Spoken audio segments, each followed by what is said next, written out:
Why superpowers would suck in real life. Let's get into it, y'all. Invisibility. To some people, invisibility would be a dream superpower. They fantasize about all the things they could do without being noticed. Not exactly heroic things, but when you look closer, it's not as cool as it sounds. Here's the problem. For you to see, light has to hit the back of your eyes. But if you're invisible, light would just pass through you, leaving you blind. And if Oh, I already know what kind of video we're getting into. I already know what video we're getting into now. somehow your eye light, they would still be visible, making you a pair of floating eyeballs. Just creepy. To go fully invisible, you need to be completely naked. Not that some of you would mind that, but you wouldn't be able to carry anything either, and since no one can see you, they would crash into you all the time. You better not use noise breathing. People would still know you are there. Plus, if you're thinking that you could rob a bank, a thermal camera would still spot your heat radiation, making it nearly impossible to sneak in undetected. Intangibility. Picture this. You've just unlocked intangibility. You're super excited, so you decide to phase your hand through a wall. See, but like with that though, if you actually had the superpower, right, and you try phasing through something, you would just fall down. Fall all the way down to the void. You're just going to keep falling for the rest of your life. Till there's an ending. You're not just going to... You can't just phase your hand into the wall, you know. Because if you can phase, you're just going to fall all the way down. So, like, if you really think about it, superpowers suck. You know. I feel like flying's good. Can't really think of nothing bad for flying, but there definitely is something bad for it. The moment you activate your powers, you drop straight through the floor, sinking into the earth. You either deactivate your powers and become fused into rock, suffocating to death, or continue sinking until you reach the molten center of the earth due to gravity, unable to do anything, waiting until you decide to die. Super speed. A moderate super speed of about... Yeah, with super speed though, like if you're going full, like if you're just speeding, dude, unless you have some suit like the Flash, your clothes are going on fire. Okay, and with super speed, of course, comes with super healing. But like, I feel like if you're going fucking Mach 2 down the fucking road and you hit a car, I feel like there ain't no regenerating, you know? Like, you're not just gonna break a bone. You're gonna fucking die. Going, what, 200 miles per hour into a fucking car? With clothes on? Yeah, no, you would instantly die.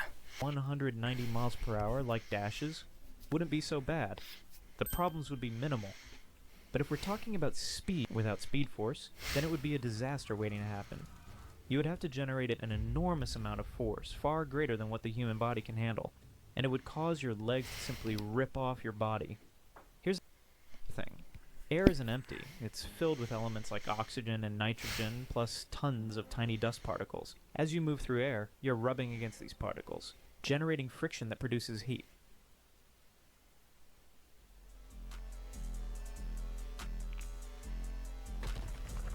And also with it, like, let's say it's like you're outside or whatever.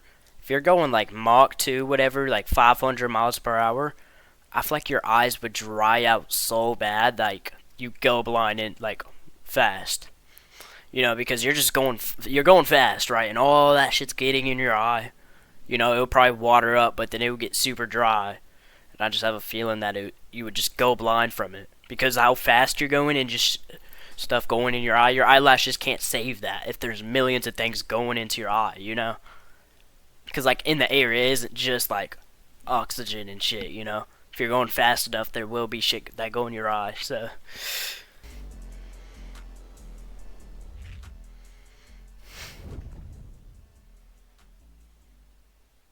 Animation stuff. Moving at super speed would generate enough heat to burn your entire body. Yeah. Let's say you don't burn. You still need to see where you're going. Human perception isn't adapted to handle high speeds, so moving at super speed would make everything blurry. The speed That is so true. That is so true. I was actually going to talk about that. at which you think would need to match your physical speed. Otherwise, you would just crash into things. Possibly doing what A-Train did, just running through people. Oof. And in the case that your perception does keep up, the world around you would seem so slow that you'd basically be stuck in time. Having super speed would also mean burning millions of calories every day, so you'd go broke, buying all the food needed to keep your metabolism satisfied. Yep. Teleportation. As you might know, the Earth is in constant motion through space, moving at around 67,000 miles per hour. It rotates, orbits the sun, and the solar system orbits around the center of the galaxy. If you wanted to teleport, you would need to calculate the exact position of the Earth through space, or else you would teleport into space, dying instantly. Immortality. If you were given the choice, Dude, immortality would suck so bad, bro. It would actually suck so bad if you have immortality. Because, like, if you have it, yeah, it's cool. You get to live forever, you know. But at the same time, you see everyone around you die. The sun could explode. You have immortality. You're not going to die. You're just going to be in space floating around for forever. Just seeing the stars. Like, that would suck so bad. Immortality sucks. And even though you can't die, you can still get hurt. I'm pretty sure. With immortality, you can still get hurt. You know, someone could shoot you in the head, you know, hit your brain. You just become a whole different person, not be able to walk or nothing, but you won't die. Someone could shoot you in the back and you break your spine or whatever, and you're paralyzed for the rest of your life. You can never walk again. You're in, like, ever, because you're not going to die, you know? 1 year becoming immortal, what would you choose? Dying in The 1 choice year. seems obvious, doesn't it? You're thinking that being immortal would be much better than dying in a year, right? But if you're immortal, you would have to watch everyone you love die over and over again. Every day, though, I have the thought of, like, what happens when you die. Like, I believe in Jesus. I believe in heaven, you know? But sometimes I think, like, I'd be, like, not believing it. You know, I don't be believing in heaven. I'll always believe in Jesus. Kind of don't believe in heaven when I'm, like, thinking about where do we go when we die. I'm mostly on the egg theory where when you die, you come back to life. I feel like that theory is better. I feel like your soul goes out your body when you die, you know, just wanders around to another soul or something, you know.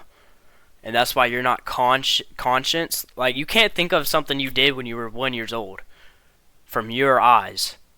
Or even if someone showed you a photo of something you did when you were a year old, you're not going to remember. You know, sometimes when I'm thinking about it, I feel like usually 3 to 5 or whatever, you gain your consciousness or whatever out of nowhere. You know, I feel like my theory is when you die, your soul goes out and picks a new co-host, you know, which is the baby, the toddler or whatever. You know, and then that's when you, like, boom, you click, you start remembering stuff, you know. But that's my theory, of course. That's my theory, of course. Until you don't have any emotional feelings anymore. You would live to see the human race die out. You would see the world end. And ultimately, you would be drifting in space all alone for eternity. Time stop. Oh, time stop. The superpower desired by many. Time stop would be a dream come true for some individuals for obvious reasons. But in reality, it would be a nightmare.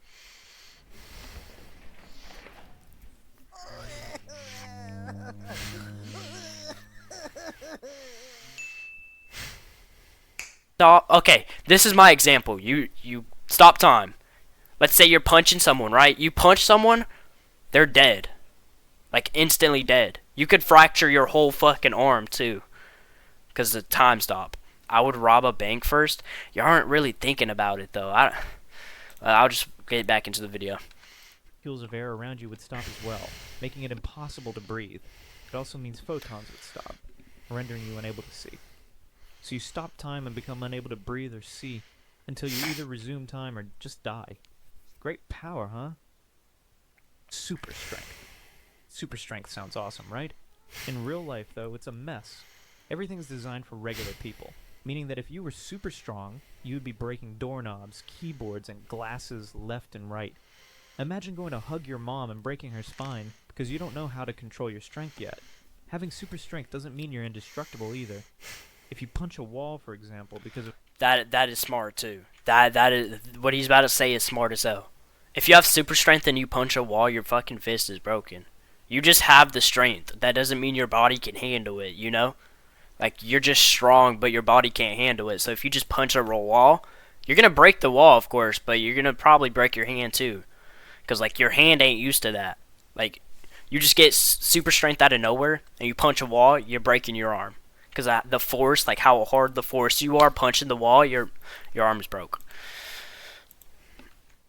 Of Newton's third law, every action has an equal and opposite reaction. The force that you applied to the wall would be applied back to you with the same intensity, knocking you back and breaking your hand. Yeah. Hey, W video though. W video low key. I'm liking those type of videos. It's actually fire.